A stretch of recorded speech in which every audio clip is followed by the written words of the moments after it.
للنادي المصري. احمد شديد قناوي يلعب العرضيه داخل ال 18 والهدف الاول.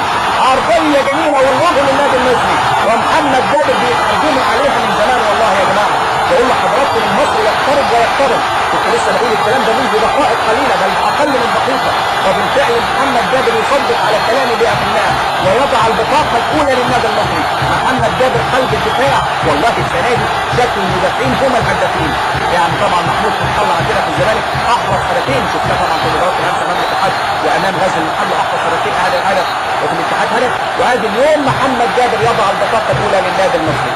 تقدم، ادي الاعاده قدامنا. احمد شديد قناوي يعملها جمله تكتيكيه جميله جميله جميله. محمد جابر على طريقه الهدافين وبأرض على التمرير، تحركات رائعه بدون كره. احمد شديد بمهاره بيعدي يمرر خطيره هوبا ودود الجباس. خطيره الهجمه ولسه احمد شديد قناوي.